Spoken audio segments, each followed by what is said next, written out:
Good afternoon, our grade 11 learners, and welcome to this revision broadcast of telematics with regard to grade 11. Now, it's very, very important for you that you stay with me this afternoon, because what we are going to have a look at is that we're going to try and cover most of the work that had been done in the first quarter. Now, obviously, I've only got a very short time in comparison with a few weeks that we had to do all the work. I'll take the most important work, and I can promise you that most of these things will be covered, most of the skills will be covered, and that you really will have opportunity to really revise the work that we have done. Remember that we have sent out lessons to you during the course of the quarter, of the term, and another revision booklet is also on its way. So please, when you have a look at this, please use your revision booklet, use the lessons that we've done, because most of the things are based on those two documents that we have sent to you. Okay, so let's have a look at what we are going to do. Now, as an introduction, let's just have a look at what is our purpose of the revision for today. What's the purpose? Now, the most important thing, grade 11, is that remember that this is a revision. It's a revision, it's not a teaching. And it's impossible that we'll be able to teach everything that had been covered in the curriculum for the first term. Secondly, the term 1 topics will be done. Thirdly, we'll show you how to study these topics. Then we will unpack and discuss questions. Then we will integrate it with Mapwork. And this term, we will have a look at synoptic weather maps. With the next broadcast, we are going to really have a look at your topographic maps. So stay with us for a very interesting session throughout the year that we're going to have with the revision. The next one is, we remember that we've sent you the lessons, as I've mentioned. It will be on your phone. You have the poster that links. If you still would like to revise by means of the lessons, remember, just tap on the poster and we'll take you to whatever lesson that you would like to view. As I've said, remember that these lessons that we've sent to you form the base of the revision that we would like to do with you this afternoon.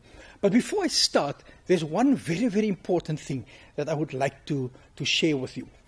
Remember that you are young geographers. You are geography learners. Now, I'm a geographer, your teacher, the people who set the examinations, they are geographers.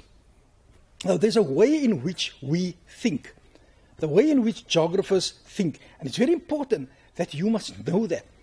Because if you know the questions that geographers ask, you will be ready for your exams. You will know how to study. You will know what to do, because you are trying to think like a geographer. And that is where we would like you to be before you get to matric next year, that you must be in a position to think like a geographer. It will make so much things so much easier to do. So, for you. So, when we have a look at this grade 11s, is that we would like to have a look at the questions that geographers ask. Okay, let's have a look at these questions. The first question is, what is it? Now, just hang on, and we're coming back to these questions again. The second one, where is it? The third question, why is it there? What does it look like? What or how did it happen? What is the impact? And how can it be managed? Now, I just wanted to have a look at these questions here before you. And through the course of our revision, I hope that you will realize that most of your work is based on these questions. And you must be able to answer these questions with regard to any topic in the syllabus. Now, we will show you later on how to use these questions in answering an exam question. Okay, now, what's very important for you is that you must know that these things all have to do with data response questions. Now, there are different types of data that's used to ask questions. Now, let's have a look at that. We have, of course, our maps, diagrams, case studies, statistics, infographics, and cartoons. These are the most important things that are used when setting questions. Now, we will also, as we proceed through our revision, from this first one, there will be 3 sessions with you. And after the 3rd session, I hope that we could have covered all these different types of data that is used when geographers set questions for you. Can you see? Again, we're trying to let you think like a geographer, because that's very important. Now, why? Why is it important? It's very important because you must be able to apply your content on data. You must be able to apply your content. That's why most of the questions in your geography exams will be your data response questions. And now that you are in grade 11, it will be a good idea to really practice to answer these type of questions. Then that you can be completely ready for your matric next year. Okay, so right, let's have a look at what we're going to do. The first thing that we're going to have a look at will be the Earth's energy balance. The energy balance of the Earth. Let's just have a look at this. Now, what we are going to have a look here at only 2 things. We are going to have a look at the unequal heating of the atmosphere and the transfer of energy.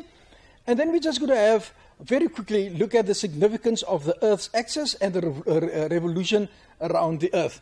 Now, these 2 topics are very easy. In fact, it's the easiest topics in grade 11. You have done that previously.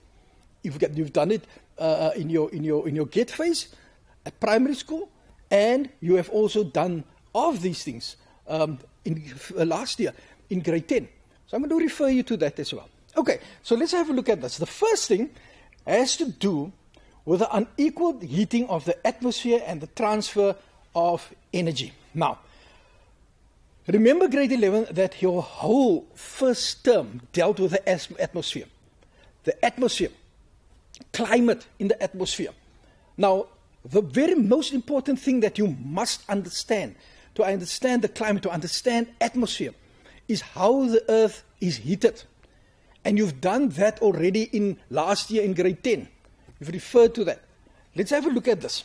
Now, if you have a look at the diagram that you've got, if you can remember also what you've done a year ago, you will remember that the only place on the Earth that really receives direct sun's rays would be at the equator. Right? As you move further from the equator, what is going to happen? This means that the poles, for instance, they won't get a direct sun's rays, but they will have oblique sun rays. And of course, this means that the sun rays must travel through a larger atmosphere. In other words, it doesn't receive the same amount of energy from the sun. So what's happening now is that you will expect that the equator will be warm and the poles should be cold, which is the case. But the question is, does the equator therefore get hotter and hotter all the time? And the poles get colder and colder and colder all the time? Luckily, that's not the case. Because what we've got here is what is called the transfer of energy. Now, what happens now? We have seen now that the heating is unequal with regard to the equator and the poles. So, what's happening now? We have, on the surface of the Earth, we've got, firstly, we have ocean currents, and then we've got winds. And these ocean currents and these winds, they transfer the energy from the equator to the poles. Therefore, a heat balance is maintained on Earth. So that is what is called the transfer of energy from the poles, between the poles, the equator and the poles, and also what is also meant with the unequal heating of the surface of the atmosphere. Okay, now this of course has a lot of effects in climate. You'll also hear a lot of these effects next year when you get to grade 12 as well. Okay, the second thing that we would have a look at has to do with the significance of the Earth's axis and the revolution around the sun. Now, let's just call this the cycle of the seasons. Okay.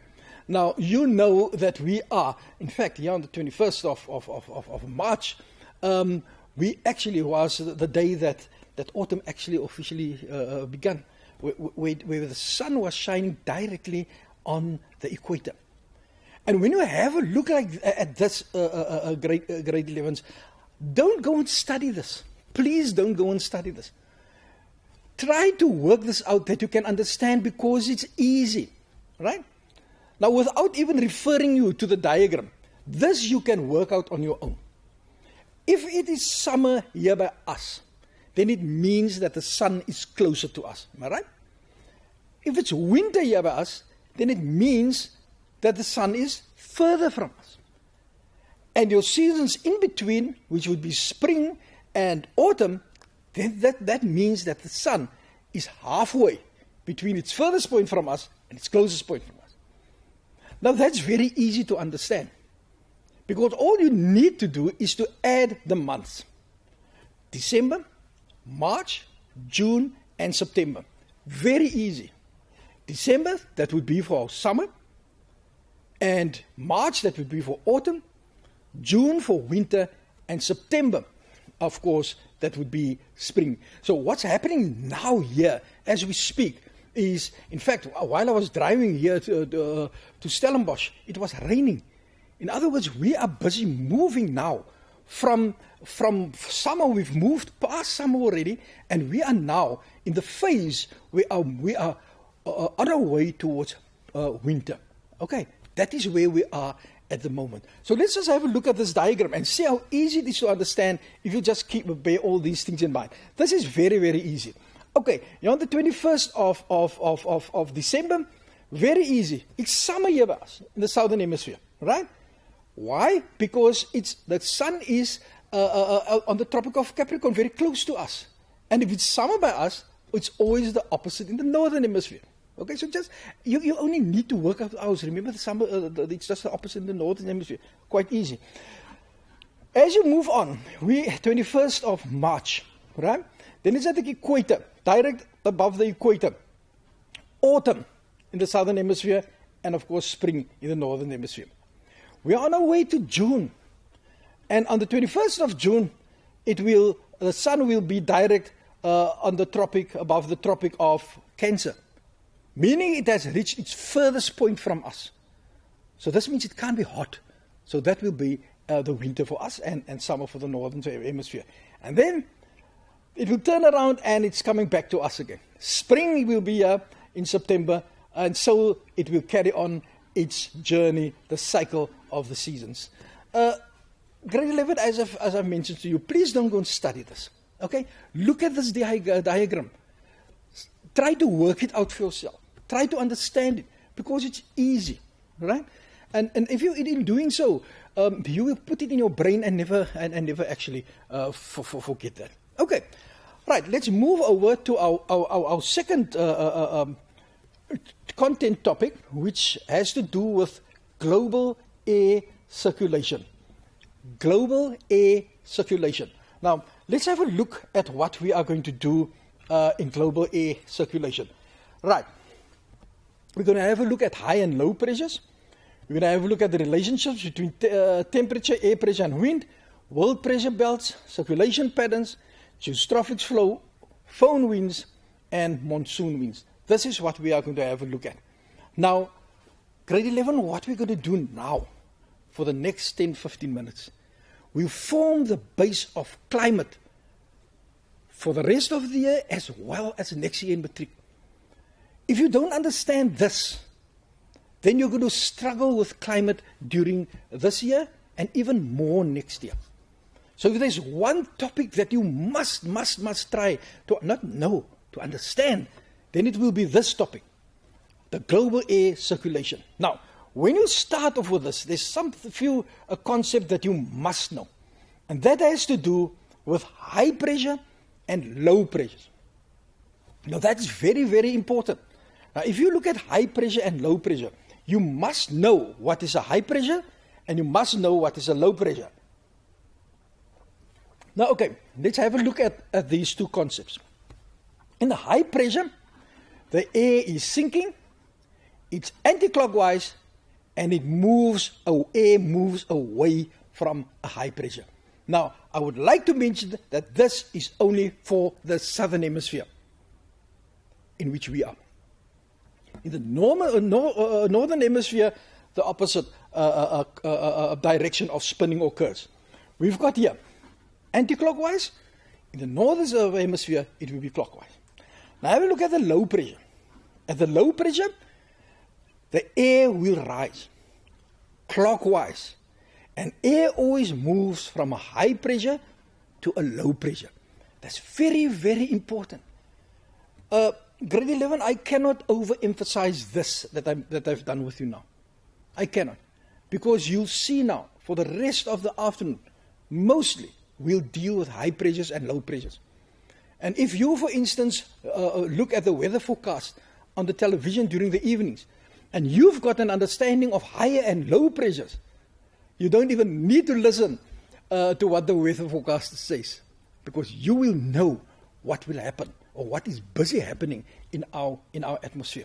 Okay, so please, this first slide, you must know the difference between a high pressure and a low pressure. You must know how it works. Okay, right, now, we have saw now that wind moves from a high pressure towards a low pressure.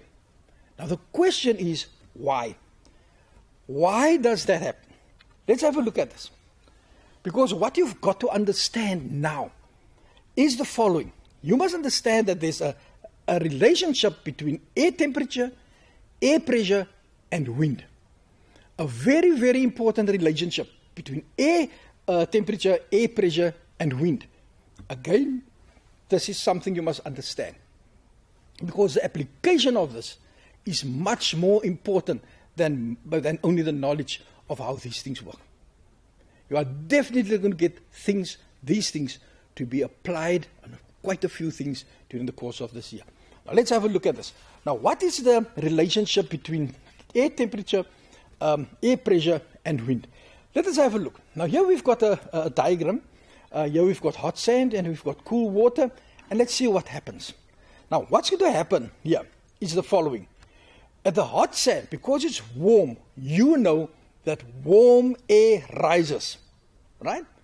Now, if warm air rises, this is very important.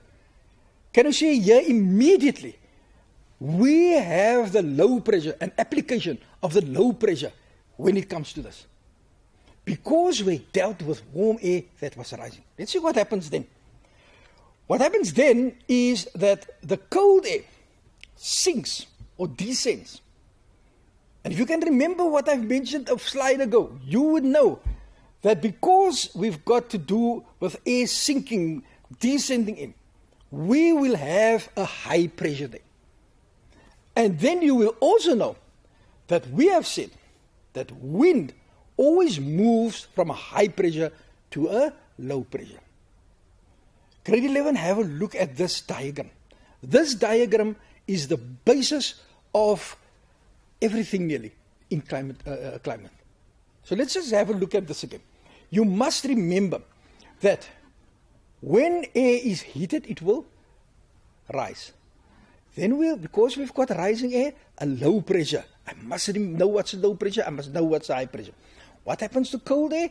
It sinks. When it sinks, a high pressure is formed.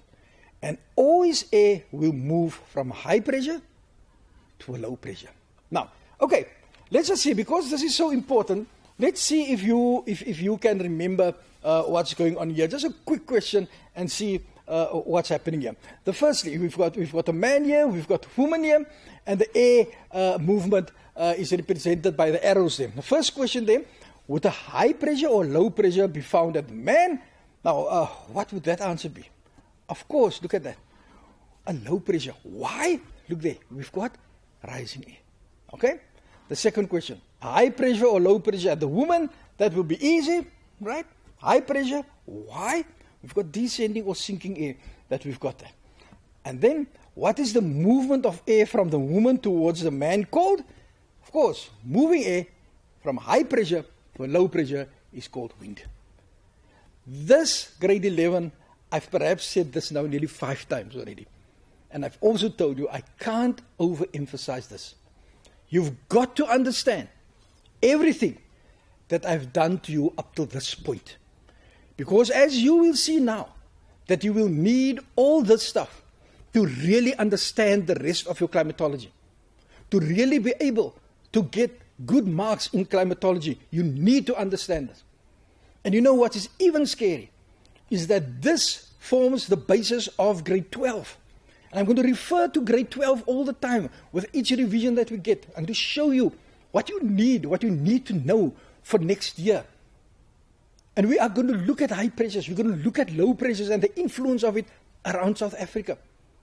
And if you don't understand this, it's going to be very difficult for you to understand your climatology next year as well. So please do a good job of understanding this and see that you, as I say on the computer, can save as it here in your brain here, that it will be easier, make it easier for you this year and even easier for you the following year. Now, okay, now if we look at this argument that we had now, then we've got the following.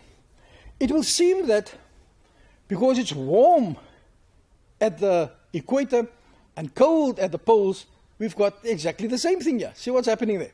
Hot air rising, right?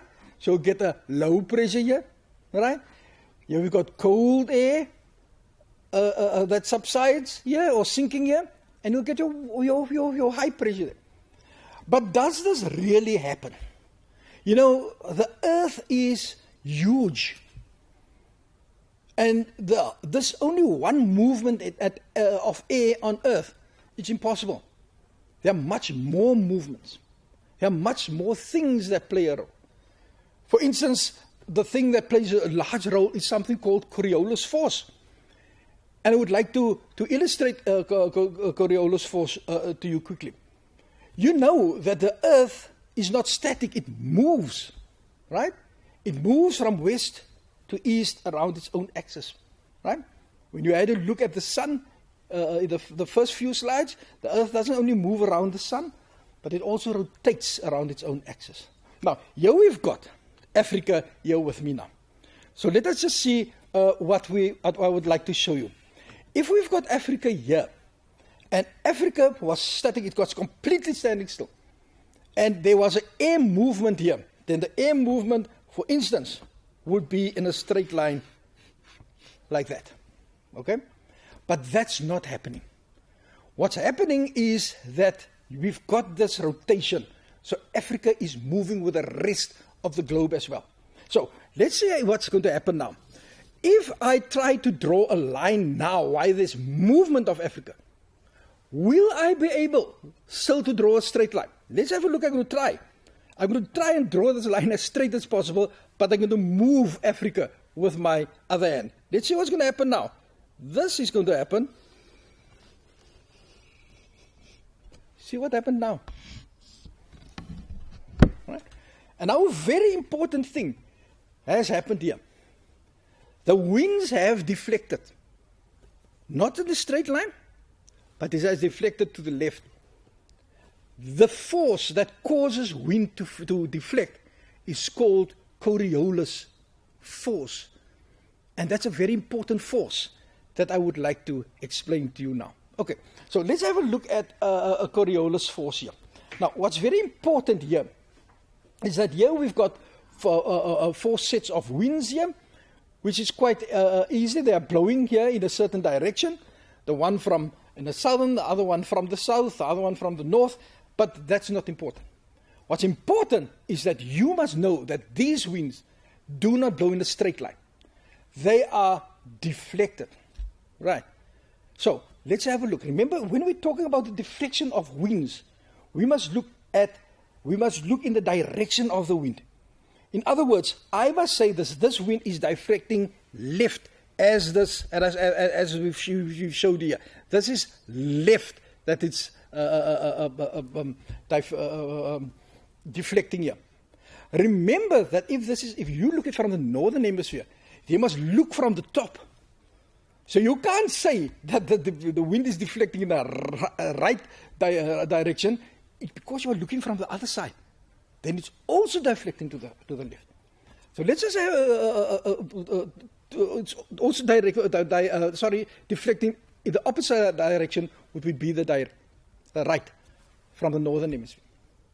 And in the southern hemisphere, if you look at the wind coming from the equator, right, then it won't do that, right? But it would also deflect to the left, meaning this. Okay, reflecting to the left. Very important that you notice that. Okay, so you must stand with your back towards the wind. The wind is blowing over you, and that will be left. That will be right. It's important that the northern hemisphere is deflected to the right, and the southern hemisphere is deflected to the left. Why? Because of the rotation of the Earth. So let's have a look at this. Here we've got 4 sets of wind here, right? Here we've got the northern hemisphere here. Have a look at this. This wind, if the Earth didn't spin around its own axis, if it was a static Earth, then it means that this would be the direction. But have a look at this. The deflection is here towards the right. Please, as I've tried to explain to you here on this thing of Africa, that is not left, because you must look in the direction of the wind. Right. Here you can see exactly the same happening. Here we've got it. There we go.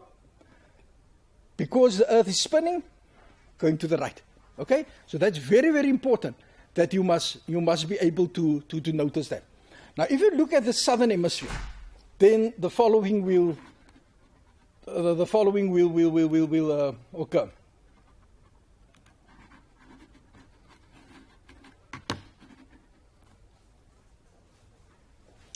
Okay.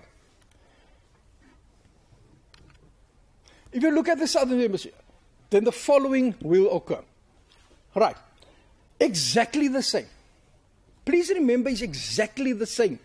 The only thing that you must remember is that deflection here will go towards the left and not towards the right. So have a look at this.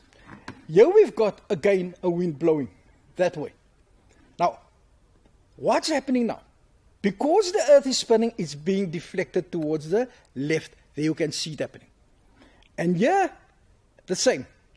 This is the direction of the wind, but remember, look at this here. All right? You can see where the little man is standing. In other words, it's deflecting towards his left-hand side. All right? So please don't get mixed up with right and left. Right? You must look in the direction of the wind. Okay? So please, this is very important that you must understand this with regard to Coriolis force. Okay. Grade 11, we're going now to have a look at the global air circulation patterns. Global air. In other words, global on the full Earth. Right? Global. What does the global air circulation pattern look like? In other words, how do the winds blow? Now, we've got something called belts, pressure belts. How do these pressure belts form? How do the winds blow in what direction? Why are they blowing in that specific direction? Now, to understand that, we've got to look at this diagram here. We've got to start off with the equatorial low pressure. Now, have a look at this. This is our Earth, and this is your equator running here. Now, you've got to remember the stuff that we've done in the previous slides, right? The previous slides we told you, right, the equator, the sun, is direct above the equator. What's going to happen now? Let's see. It's very warm. Ascending air or the air will rise. And if the air rises, you have a low pressure, right? So this is the permanent belt that we've got here at the equator. So what happens now? Remember, what goes up must come down. Okay, so as your air has risen, it can't fall back down immediately there where the equator is, because we've got this air rising all the time. So what's going to happen? The air is going to rise, it's going to move, and what's going to happen? We're going to have, it's going to descend or sink somewhere else. Let's see what happens. So what we've got here if we've got the equatorial low pressure, the air has risen there, and what happens is it sinks here at the subtropical high pressure, right? So this air of the equator sinks here. In other words, we've got a high pressure here. Now immediately you've seen, we had our equatorial low pressure, and here we've got our subtropical high pressure. Remember, it's north and south of the equator. Now immediately, something must have struck you. That air always moves from a high pressure to a low pressure. Let's have a look what's happening here. These blue arrows here represent the air that's moving. Here we've got the subtropical high pressure, north and south of the equator. See what's happening. The air must move from the high pressure to the low pressure. But what did we say? Coriolis force. It cannot move in a straight line, it's being deflected. Let's have a look at this here. Moving from the high pressure to the low pressure, deflected towards the left. Can you see how important is this? This you will have to work out for yourself. Again, the best way of studying this is to draw a circle, right? And fill in the circle in your own handwriting. Then you'll see how easy it is really to understand this. Let's go further. So that is what we've got here. Now, if we have a look at the polar air regions, it's very cold there. Now, because it's so cold there, we've got descending or sinking air, and we're going to have a high pressure there, both in the northern and in the southern hemisphere. So we've got a polar high and a polar low. Why? Because of the temperature. It's cold. We've got air that sinks, descending air. But between the two, we've got here a very important thing that we've got here is the subpolar low pressure. The subpolar low pressure here. Now, there's quite a few things that people say that happens here. They say that the air is spun away from the region there, creating a low pressure. The other line of thought is that it's because we've got our cold fronts and our warm fronts that form here, and that because of the air movements at the cold and warm fronts, we've got rising air, much more of that next year again in matric. So you see how important this is. Very, very important. Okay, so let's have a look at this again.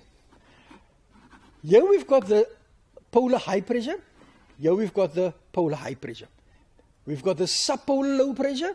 We've got the subpolar low pressure, north and south of the equator. The subtropical high pressure, north and south of the equator.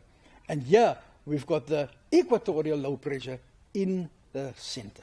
Okay, now let's have a look at the subtropical high pressure. Again, you expect, here's a high pressure, there's a low pressure, you will expect air movement there. Am I right? My first slide that I showed you, you expect air movement. As soon as you've got a difference in pressure, you've got this movement to restore the imbalance. Right? So air moves from high pressure towards low pressure. So let's see what's happening here. Here we've got the high pressure, there's a low pressure, air moving, wind from the high pressure to the low pressure, and what's happening?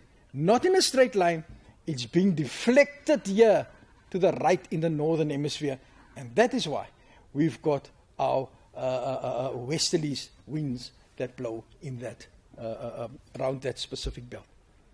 Now, grade 11s, as I've told you, please don't go and study this to know everything. You must understand this. You must be able to just draw a circle with the earth, fill in all the belts, and write in the name. Not only the name, but the surname as well. You can't talk about the equatorial. You can't talk about the subtropical. The surname, family, is high pressure.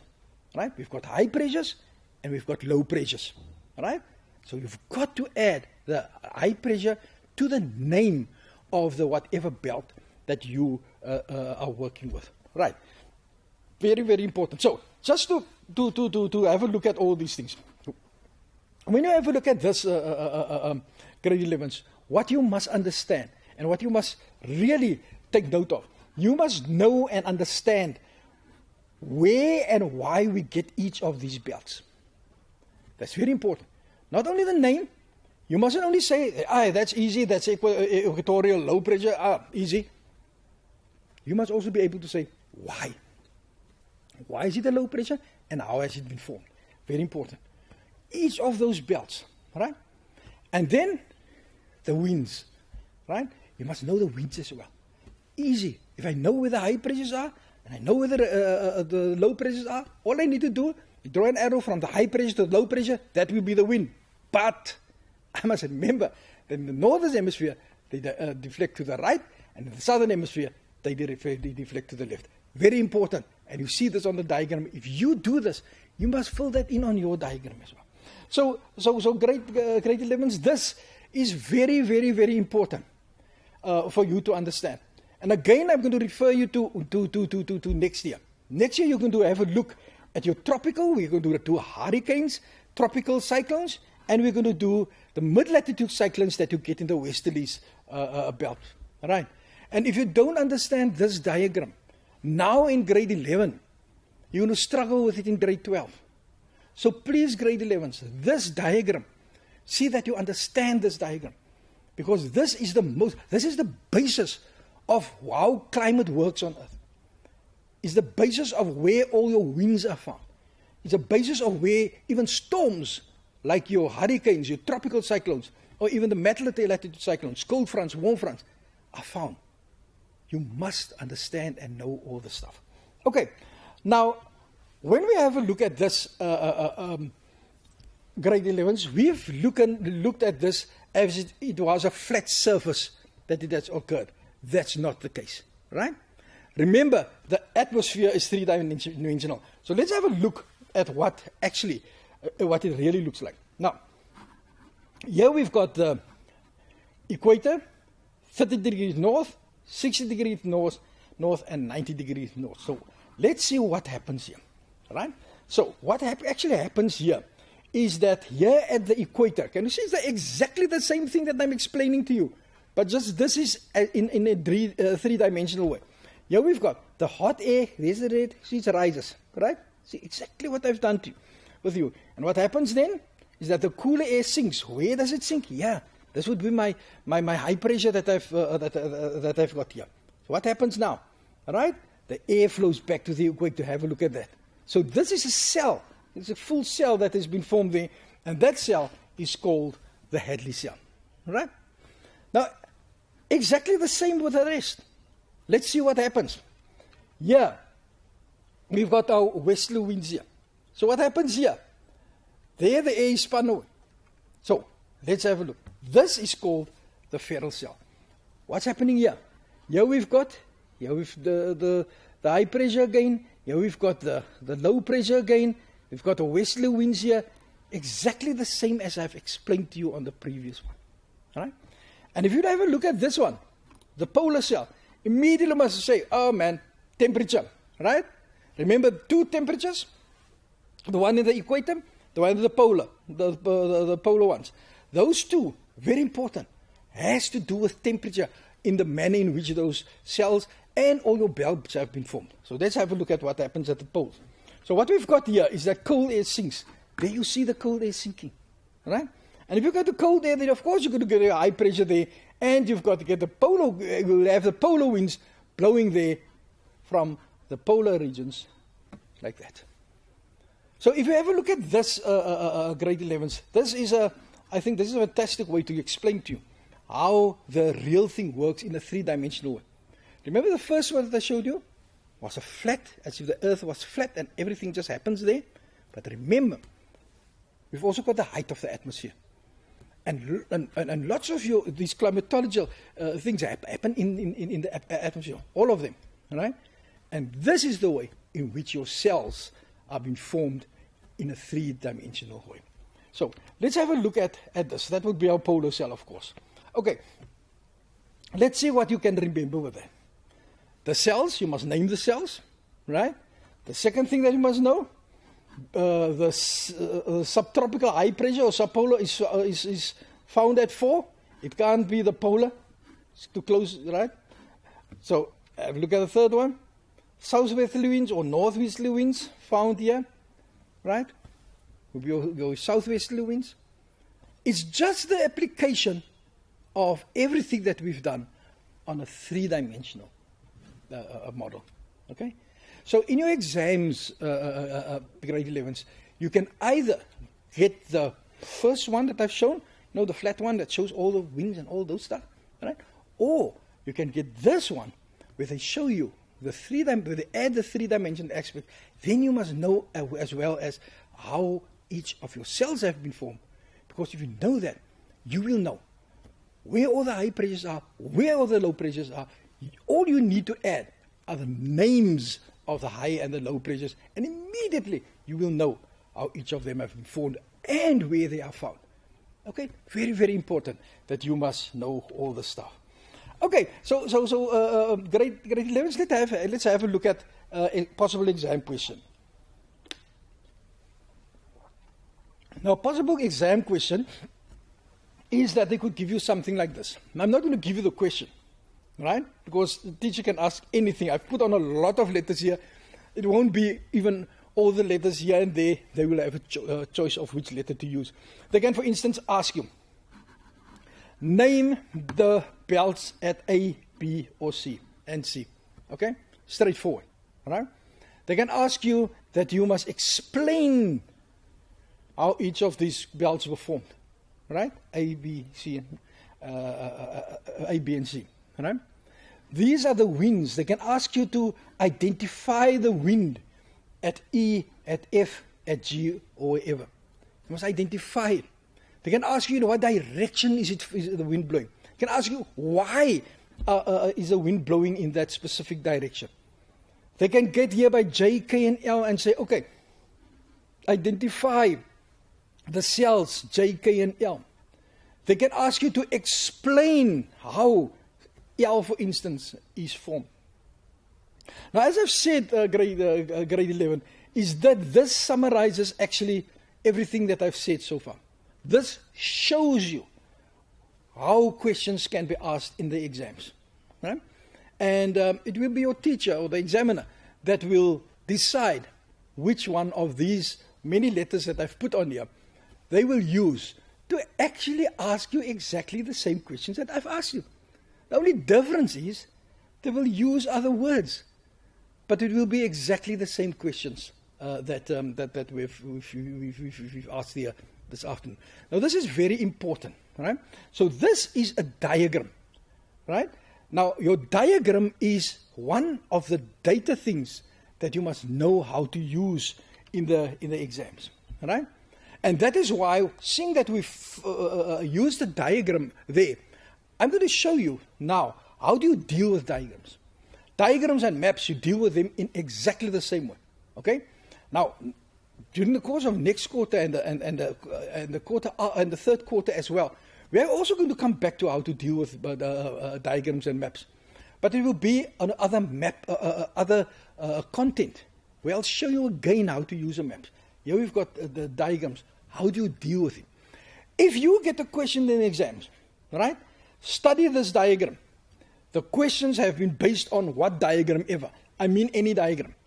I'm just using the previous one as an example. Right, so let's have a look at this.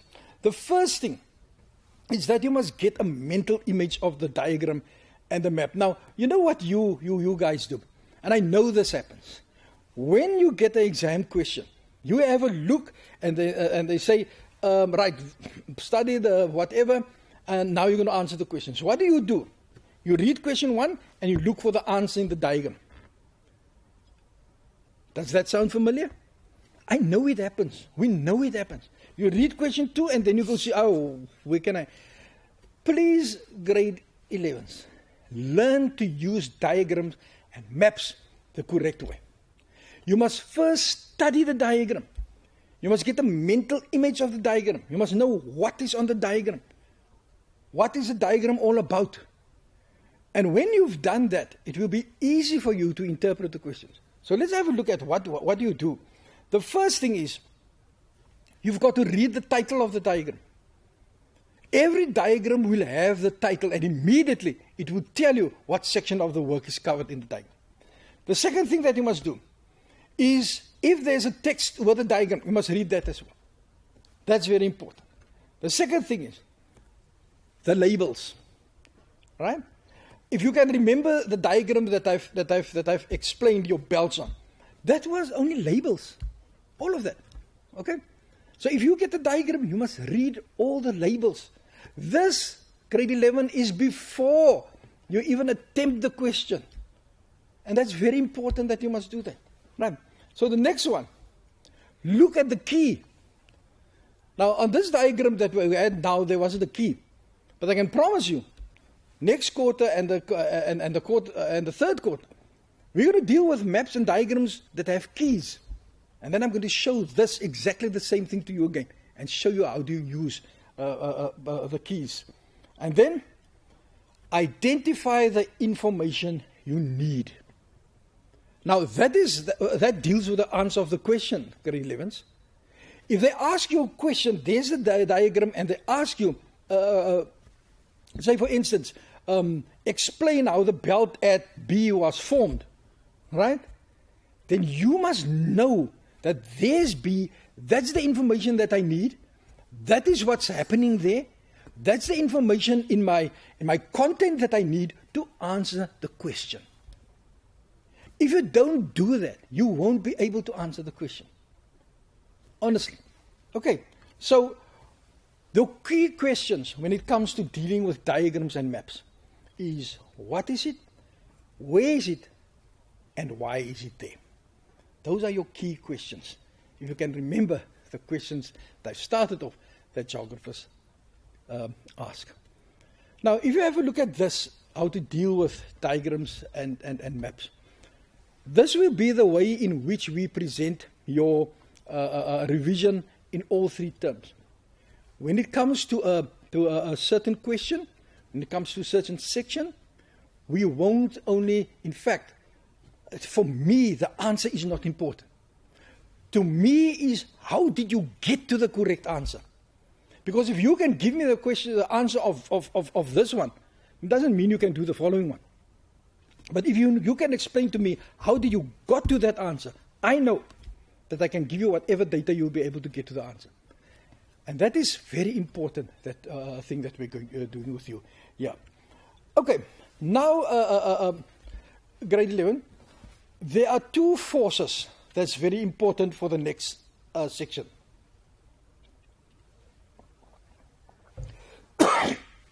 Sorry. We are going to have a look at something called geostrophic flow. And there are two very important forces. And of course, we've met both those forces in our explanations this afternoon. The first force was Coriolis force, right? Which has to do with the deflection of air to right in the northern hemisphere and to left in the southern hemisphere. Very important force. But then there's another force called pressure gradient. Now you've done pressure gradient to the course of this afternoon because I've already explained to you that air always moves from high pressure to a low pressure, right? Here we go. Pressure gradient is the force that causes air to move from a high pressure to a low pressure. So if these are your isobars here, right, and this is your high pressure here, and that is your low pressure there, then it means that this arrow here will represent the movement of air from a high pressure to a low pressure. And that force is called pressure gradient. Very important. Now, there are two types of pressure gradient, right? And this is very easy. You've got a gentle pressure gradient, and you've got a steep pressure gradient. And there's only one difference between the two gradients. By the one, you'll see that the isobars, these are the lines here, are wider or further spaced. Have a look at your steep pressure gradient. Look at the isobars here. They're much closer to each other. There's closer spread. Now, what's the impact of that? Right?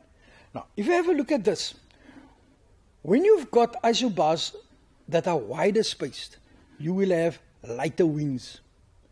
And when they are closer spaced, you will have stronger winds.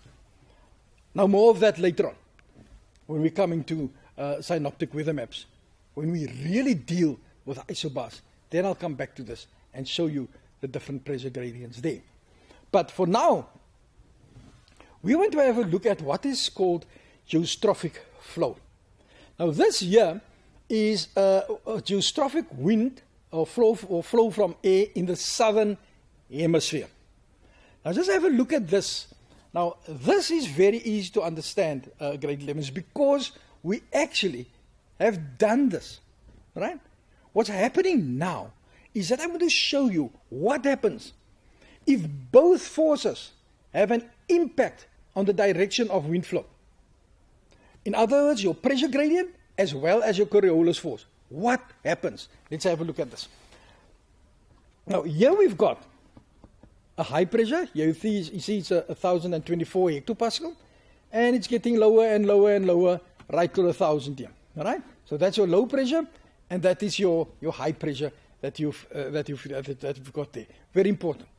Now the first thing that you must understand is that pressure gradient will be in this direction, because it's measured from a high pressure towards a low pressure. You must understand that arrow. Remember, pressure gradient can't be that way, because it has to do with a force that causes air to flow from high pressure towards a low pressure. So that is your pressure gradient. Now let's see what happened. Now, have a look at this. Remember, this is geostrophic flow in the southern hemisphere. Here's this wind starting. These arrows are the wind, represents the wind. Here we go. Now what happens? Here you see the wind is starting to flow, and this wind must flow in that direction. Now if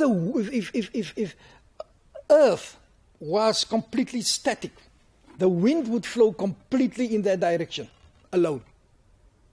But now, see what's happened. As it flows, the wind blows, or the air flows, what happens now? Coriolis force kicks in. And in the southern hemisphere, it pulls that wind towards the left. Have a look at that. This wind had to go that way, but see what's happening. The Coriolis force is causing it to do this. And this is very important that you must understand this. All right? That your geostrophic flow is caused by the combined efforts of the pressure gradient as well as Coriolis force. Now what's very important is that here you see the wind, or the air is flowing over the isobars. Look at that, it's blowing over the isobars. But when it reaches this stage, it is going or blowing or moving parallel to the isobars. Have a look at that. There's your one isobar, there's the other one, parallel.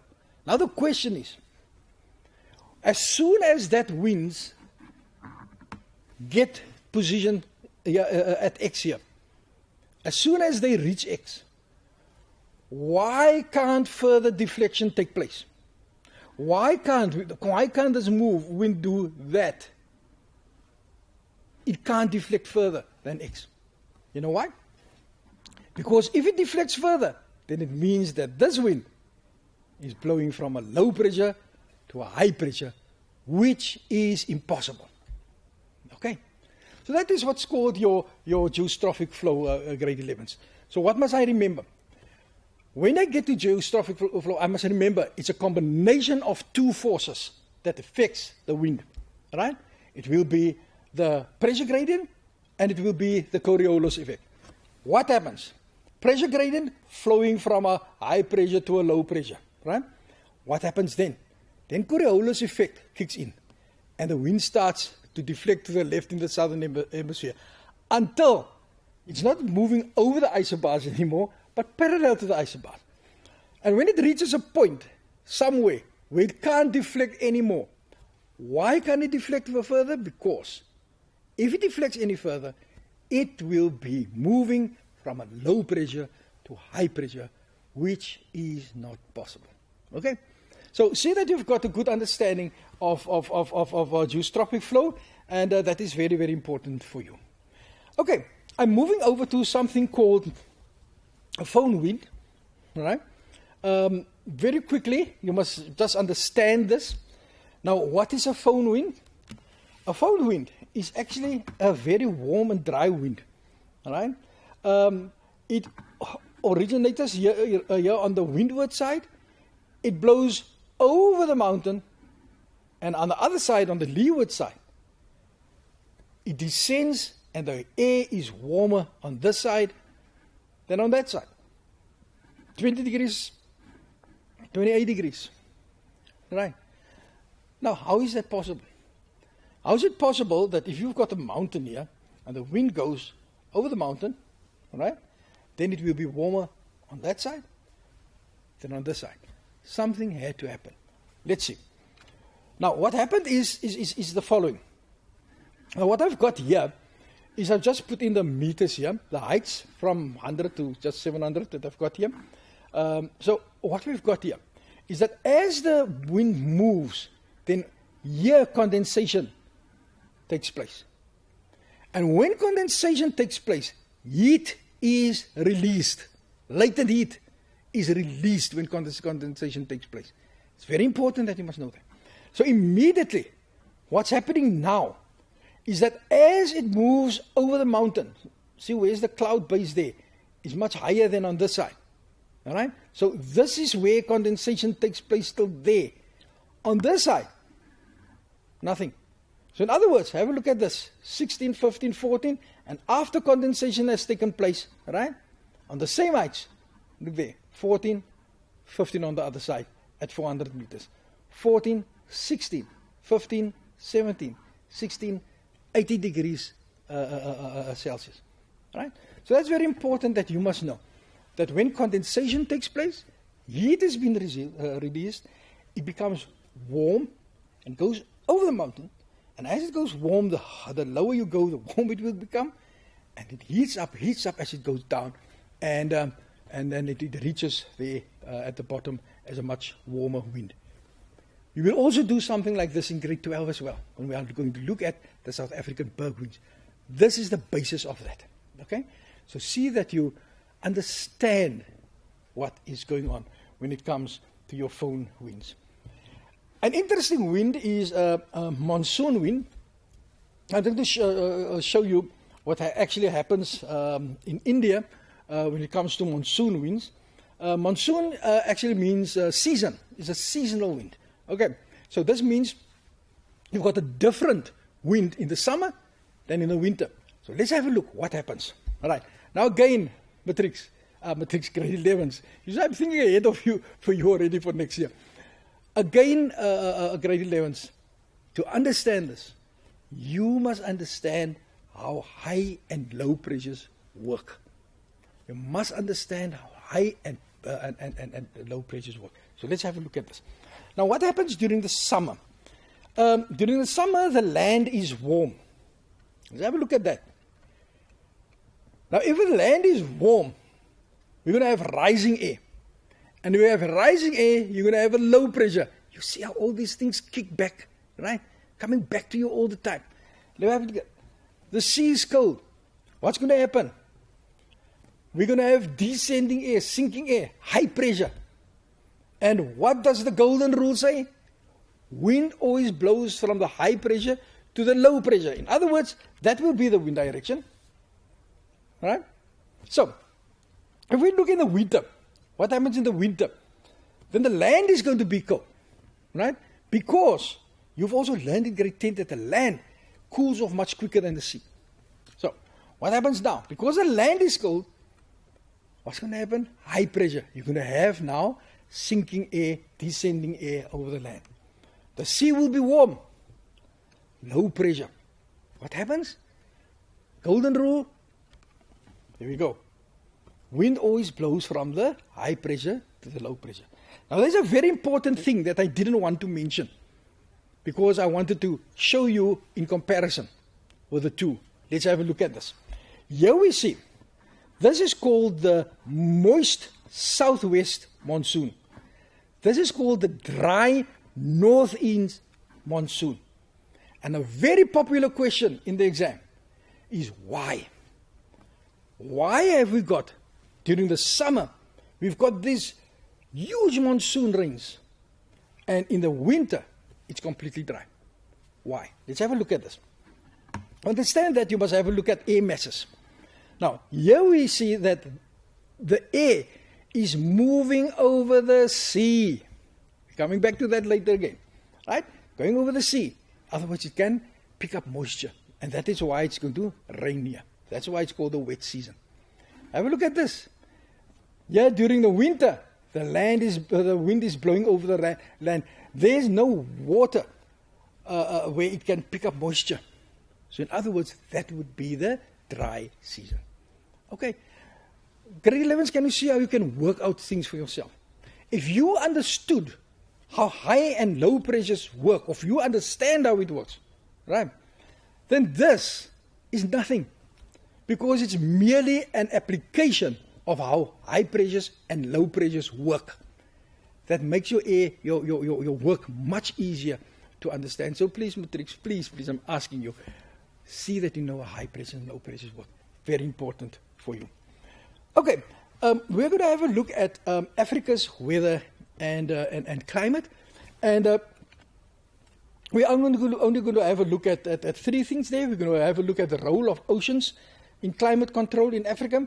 We're just going to touch on El Nino and La Nino, just showing you the differences between the two.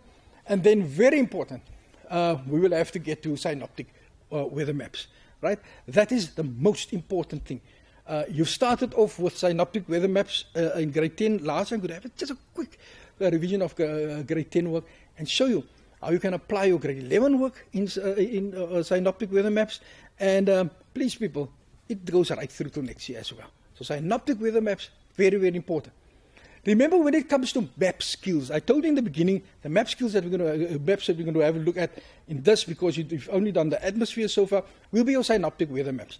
Next quarter, we're going to have a look at topographical and orthophoto maps. Right? It's very, very important that you must know how to use your maps within your content. Very, very important that you must be able to do that. Okay, so let's have a look at the role of oceans in climate control.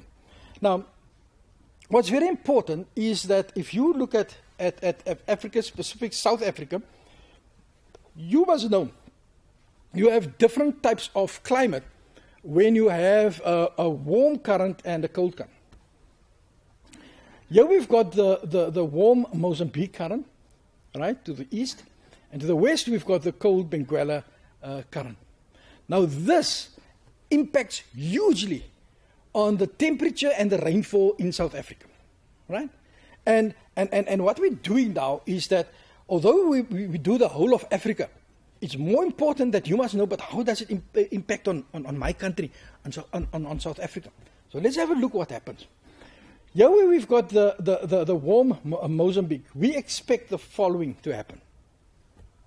That because it's a warm current, the water is going to warm the air. The warm water will warm the air. And what's very important is that warm air, warm water, holds more water vapor than cold. So then you expect a higher temperature and a higher rainfall on the eastern side, eastern coast areas of South Africa. But if you have a look at the other side, here we've got the cold Benguela. So what do I expect there? We expect the air to be cooled by the water. In other words, you can't have rising air. All right?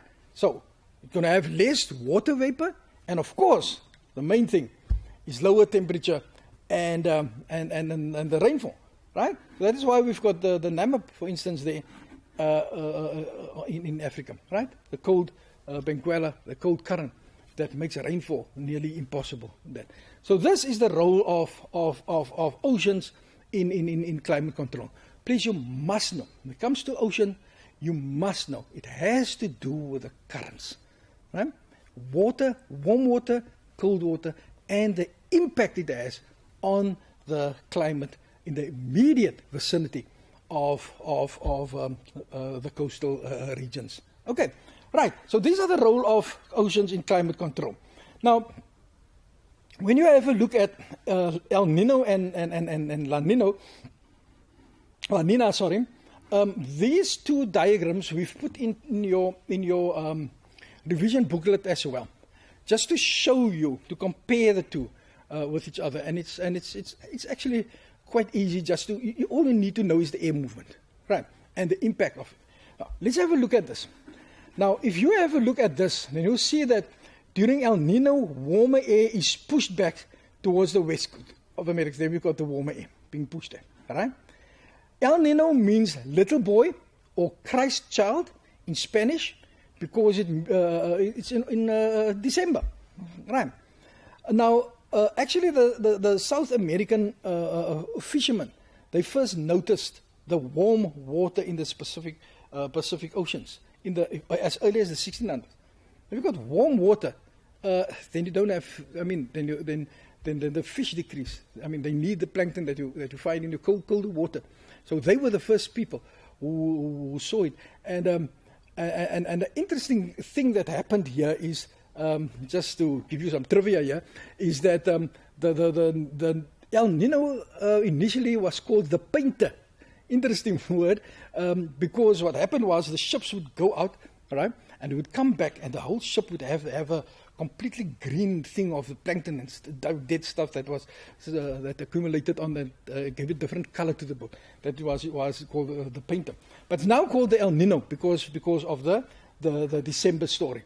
Now, what's important is that you must know that El Nino is the cause of drought, not only in Cape Town, but over most areas that we have here in South Africa.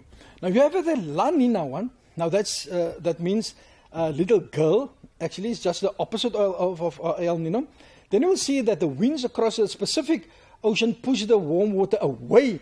And what's happening is that cooler water is brought up from below. Right? Now, La Nina conditions can last just as long as El Nino conditions for around about 9 to 12 months. And of course, this one can lead to increased rainfall in southern Africa.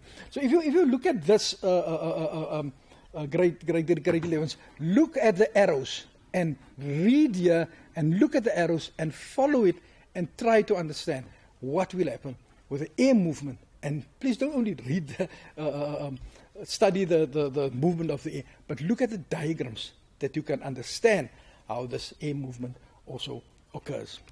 Okay, off to our synoptic weather maps, grade 11.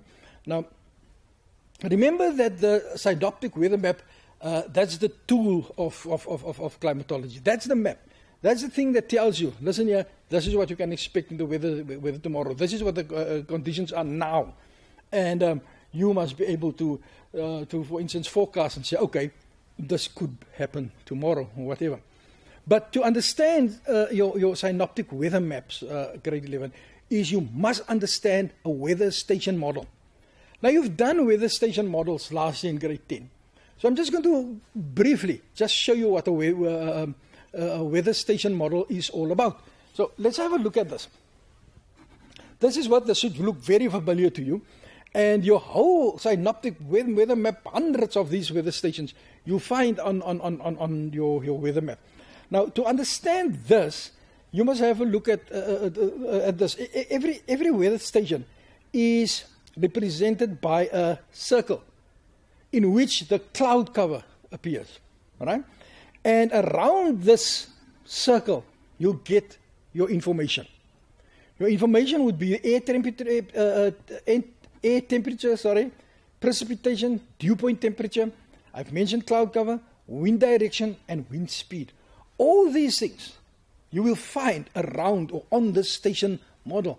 You must know how to interpret all that information. So let's have a look at this. Of course, this is easy. You'll see here, they never put this degrees Celsius here. So let's have a look at here. Air temperature, 18 degrees Celsius. Okay? We've got our dew point temperature, the one at the bottom, that will be 17. Now your precipitation, there's a key for that. And you've got to know that key. Okay, go back to your grade 10 work and have a look at that. Right? And see the different symbols. You must know what symbol is used for hail.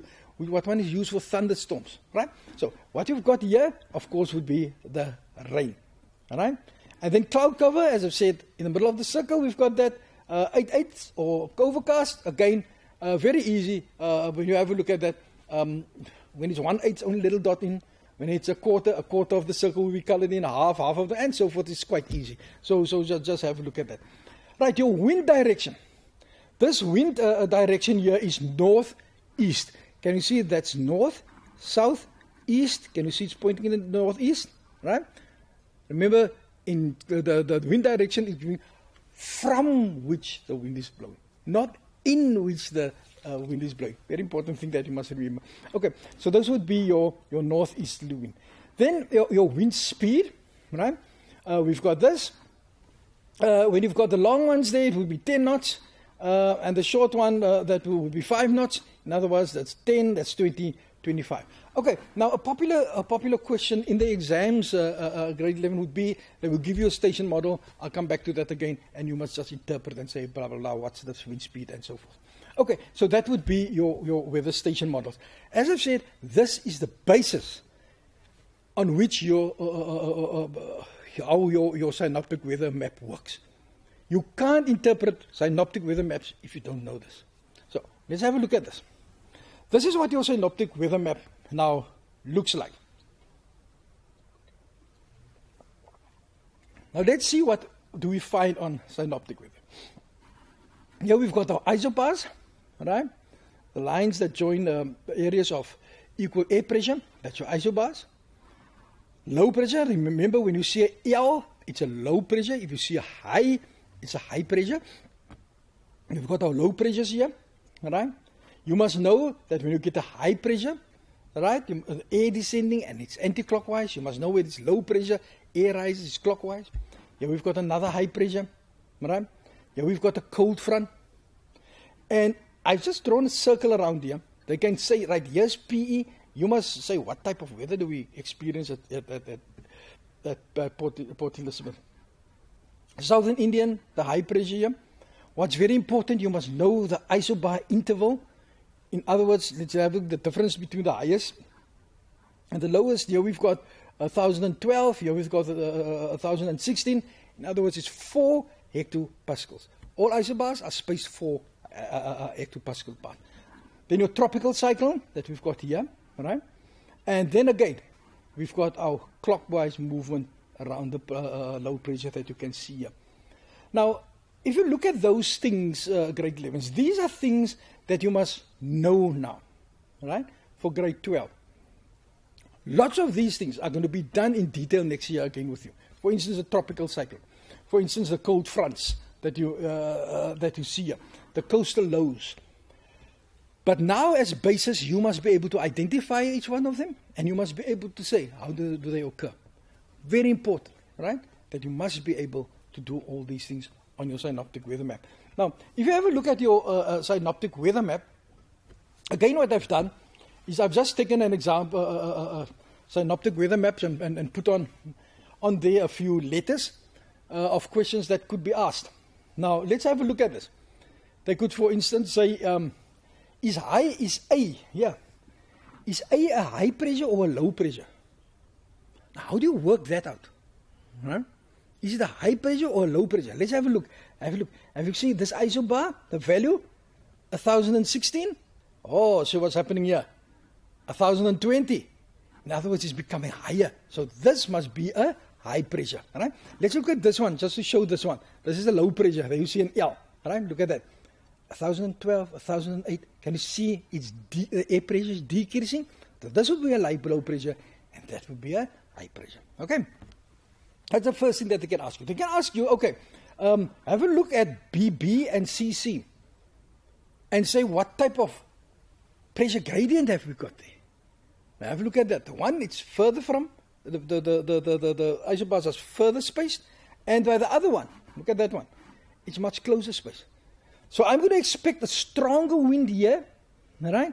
And the winds here will be very light. In fact, if you look, you won't be able to see that, perhaps see that very clear.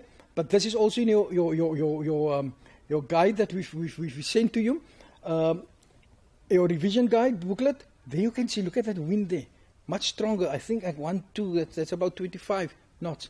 But if you look at the winds here, look at that. They've got 10 knots, 5 knots. Right? Why?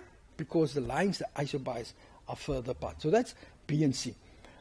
D, that's a low pressure. They can ask you, okay, in what direction, have you got the wind turn or spin here? That would be, of course, clockwise.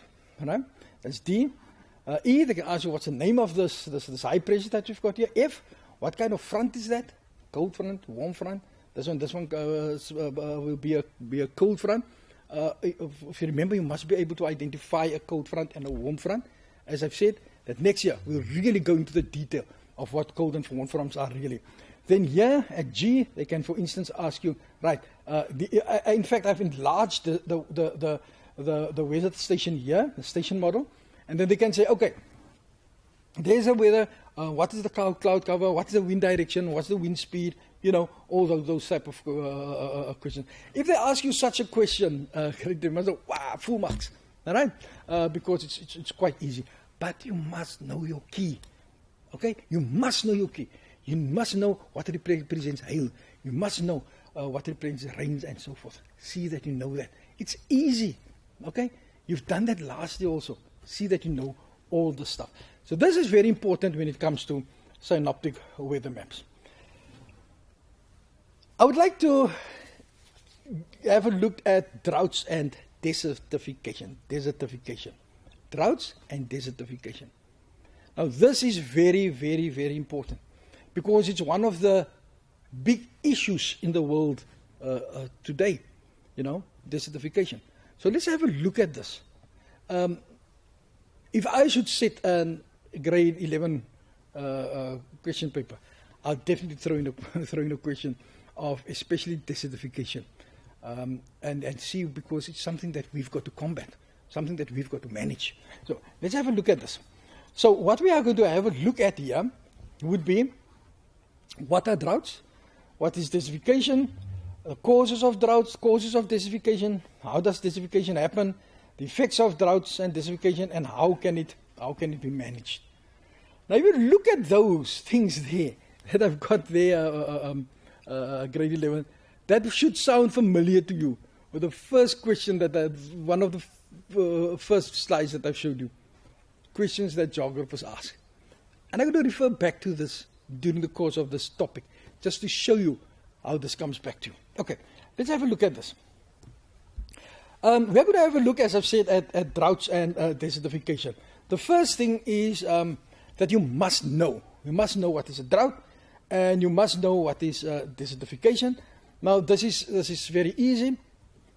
And you've got it. The drought is an extended period of below average rainfall. That's easy, right? We had a drought a few years ago here by us in South Africa, here in the Western Cape. And you know how it felt. You know what it meant to take a 2 or 3 minute shower. You know what it meant to recycle your water at home, right? So that was the drought that we experienced. But what is desertification? Desertification is a process of land degradation in mainly arid, semi-arid, and sub-humid dry areas. Now, what I want you to do, hang on with that, right? When we come to the question of this, then I'll show you what is meant by that. So just hang on so long. Right. What we're going to do is you must know what's the causes of droughts. Right? Of course, excessive build of heat on the Earth's surface. You'll see these things are, you know this. Less water vapor, larger evaporation rate, less rainfall, climate change, weather cycles such as the El Nino. All these things cause droughts. Okay? So see that you know what are the causes of droughts. Then, when it comes to the causes of desertification, what are they? Global climate change. Farming is done on unsuitable land. Poor agricultural practices such as overgrazing, deforestation, soil erosion, and a lack of knowledge of people causing desertification to occur. All right? So these are the causes of droughts and the causes of desertification.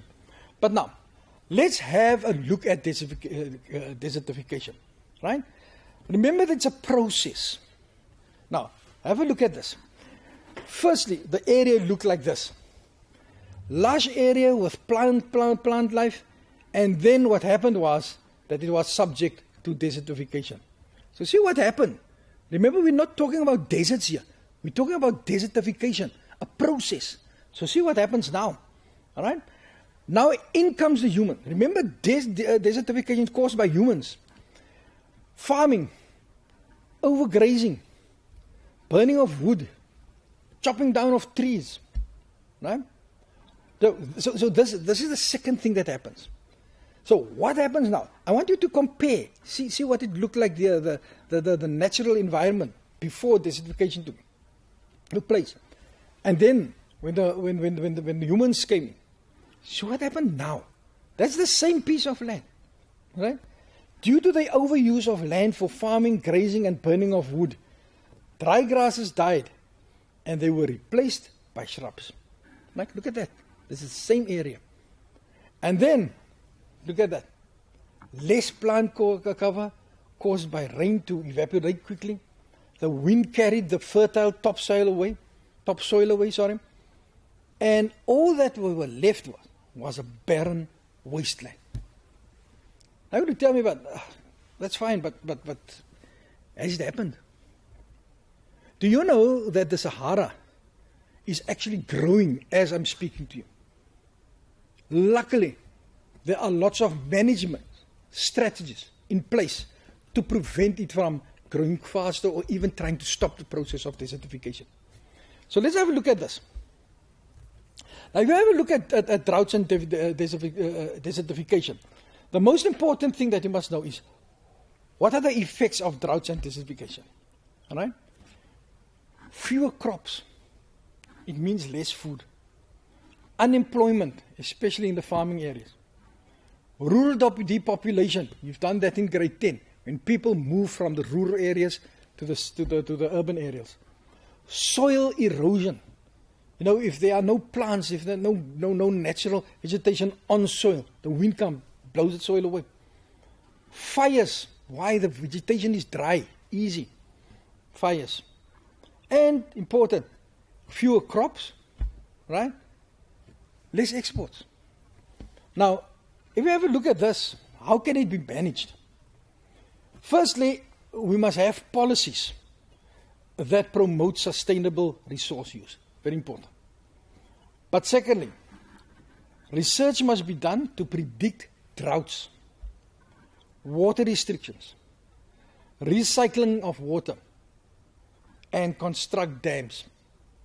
This is how these processes can be managed. But now the question is, we've looked at this, all right? How do we deal with data response questions? And the reason why I'm first doing this is that now, after this slide, you will see a question regarding desertification. I've shown you the slide at the beginning, but just to refresh your memory, let's have a look at this. The questions that geographers ask. What is it? Where is it? Why is it there? What does it look like? What or how it happened? What is the impact? And how it can be managed? Now, grade 11, when I started off, I said that when you study your geography, when you do any topic, these are the questions that you must consider while you are preparing yourself for a geography examination. Very important that you must know this stuff, right? That you must know what questions geographers ask. Now I'm going to show you a question, all right? Based on this. Let's have a look at this. Now, here we've got the Sahara, and I told you I would explain this later on to you. This is what the Sahara was a few hundred, no, perhaps 1,000 years ago. And here we've got an area called the Sahel. And see what happened. What's happening is that the Sahara is expanding in this direction. Okay? So this is a real issue of desertification that has taken place. And I am basing this question on this. But please, listen to the questions that we've asked. Right, let's have a look at the question. The first question, define desertification. Now, let me just say now that I'm not here to answer these questions. We've answered the questions already. If you just have a look at the previous slides. And just show you how to think like a geographer. Make use of an atlas and identify 3 countries in the Sahel where the Sahara Desert had spread. Why did desertification happen in these countries? How did the process desertification occur in the Sahel? In a paragraph of approximately 8 lines, explain the negative effect of desertification and how it can be managed. That's the questions based on the data that they've given to you there. Now that's very important. Now let's just have a look at these questions again. All right? And remember what I told you. You must know the questions that geographers ask. Let's have a look at this question. Have a look at this. Define desertification. What is it? Make use of an atlas and identify 3 countries in the Sahel where the Sahara Desert had spread. Where is it? Why did desertification happen in these countries? Why is it there? How did the process of desertification occur in the Sahel? What happened? In a paragraph of approximately 8 lines, explain the negative effects of desertification and how it can be managed. 2 questions. Explain the negative effects, what is the impact, and how it can be managed. Now, grade 11, look at those questions. What I've been trying to tell you this afternoon is that when you study and when you are busy revising your work, you must work towards these questions all the time. Right? It doesn't matter, irrespective of the topic. It doesn't matter what the topic is. You must ask yourself, is here a what is it question that I need to answer? Is here a where is it question? Is here an impact on the environment question? Is here a question, how did it occur on here? Now, grade 11 all that the examiner is going to do, all that the teacher or whoever is going to set the question paper, they're going to set you exactly the same questions, just using other words. Okay? So, please, you can't go and study this geography like you study other subjects. Remember that most of the subjects have their own method of study, the way in which it should be studied. And remember that in geography, you are not going to have an essay question where you must write for 2.5 pages. No, you're not going to get that. Your longest question will be for a paragraph of 4 times 2, giving you 8 marks. So you can't go and take everything that I've explained, discussed with you with regard to desertification and say, okay, this is desertification, it's about 1.5 pages. I'm taking my page and I'm studying, and you go through and say, okay, now I'm going to write it out, write everything out of desertification and say, wow, now I'm ready for the exam. You're not. You're not ready for the exams because you didn't study towards the questions that are going to be asked in the exams. Okay? Rather you sit with the desertification and say, okay, desertification and droughts, of course, and you say, okay, what is it? Oh, I must be able to define each of them. Can you see what you're doing now? All right? Where is it? Where do we find desertification? I must know that as well. Why is it there? How did it happen? All right? I must know that process. Remember those 4 diagrams that I've showed you. So when you break up when you prepare for exams, when you study, you are much better prepared than just taking a long thing and writing out everything and repeating and, parrot style saying it over and over and over.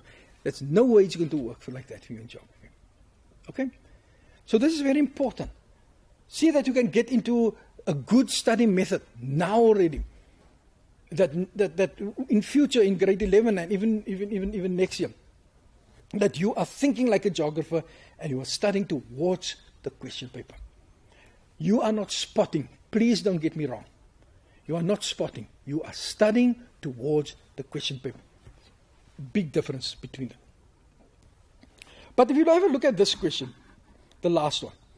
Now I'm going to this is very important. In a paragraph of 8 lines, explain the negative effects of desertification and how it can be managed. Here we go.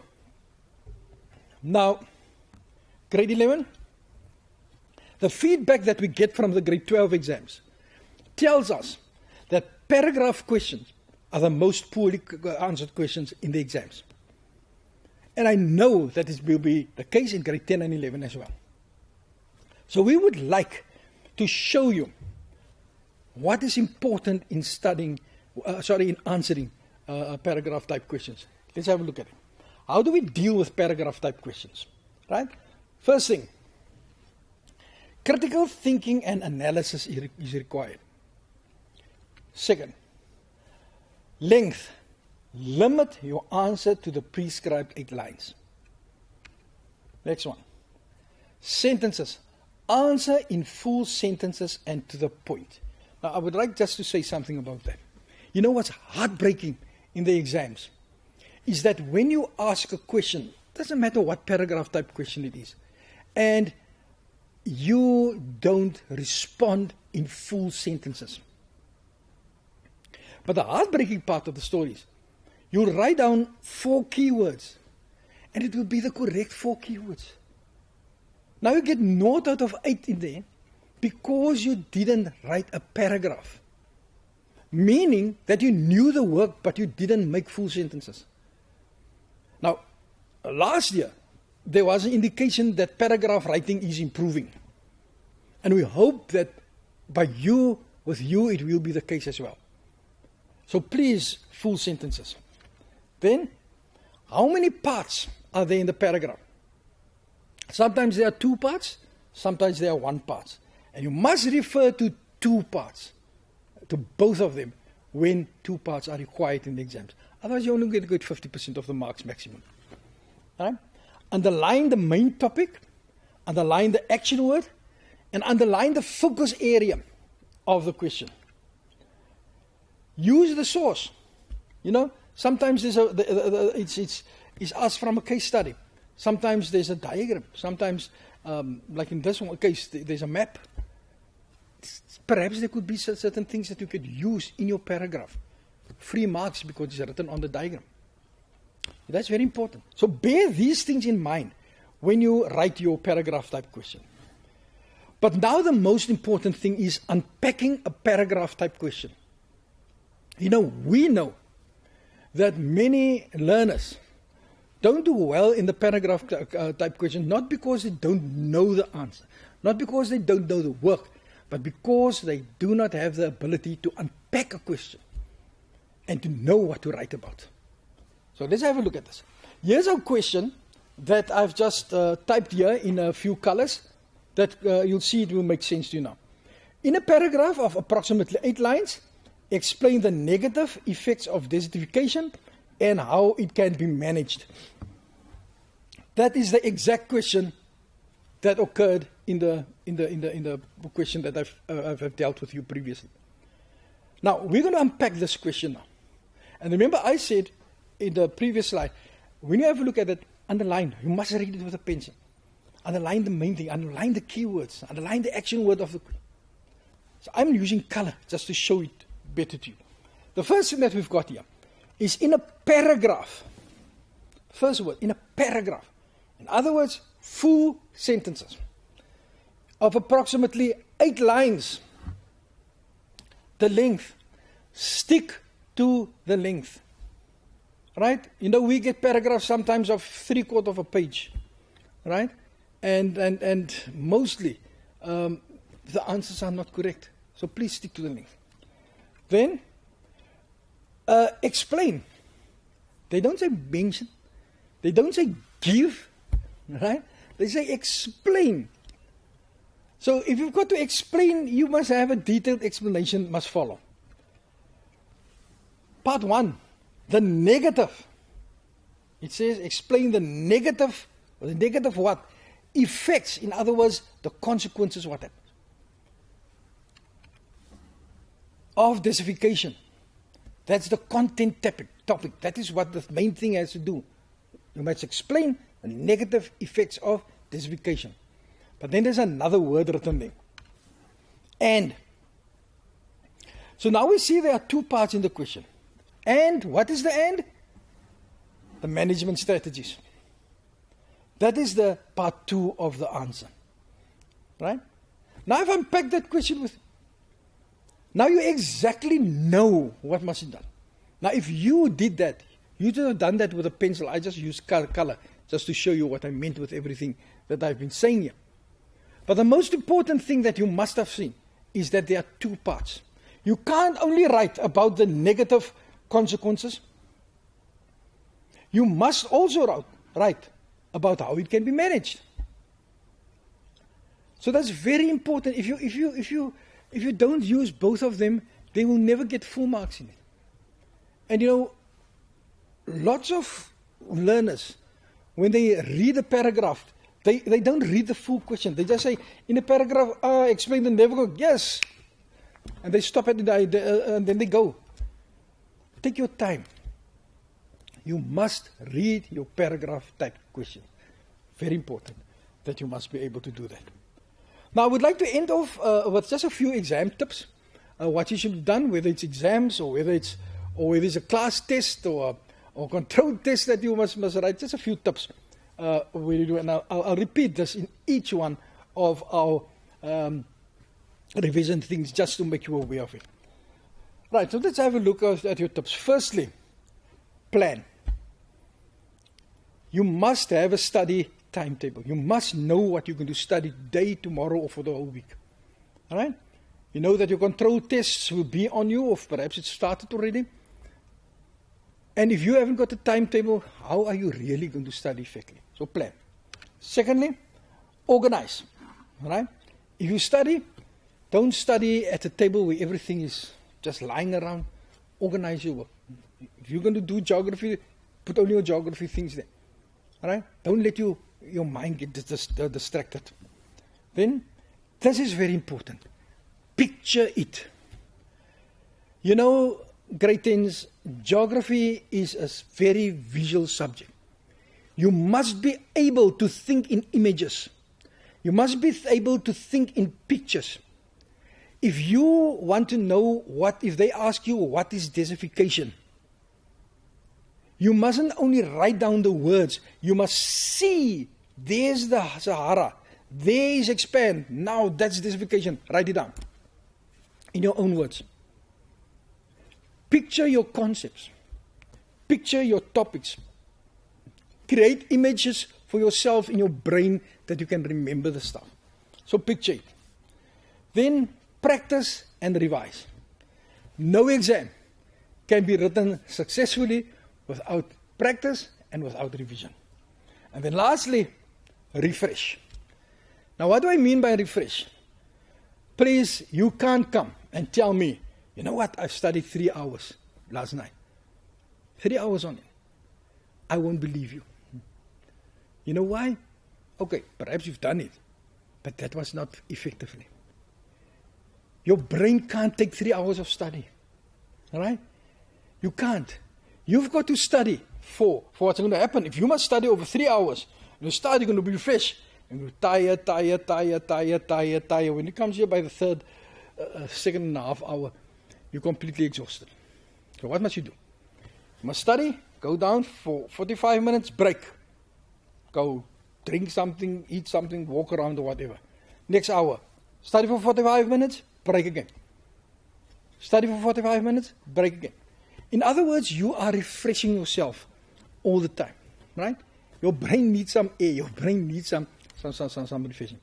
Please do that, and I'm sure that if you apply all these tips and examination tips for examination tests that I've given to you, that you will be on your way for a successful grade 11. So thank you for being with us today, grade 11s. This was the first in 3 revision packages that we've sent to you. And it's the first one that we've recorded here at Telematics. It will be available for you soon. See that you use the 3 together. Your lessons that we've sent out to you, the lessons that your teacher has taught you in the class, the revision package that should be with you within the next few days, as well as this telematic recording that we've done today. If you use these 3 together, I can't see, there's no ways that you cannot be successful in term 1 of grade 11. Thank you very much and take care. Bye-bye for now.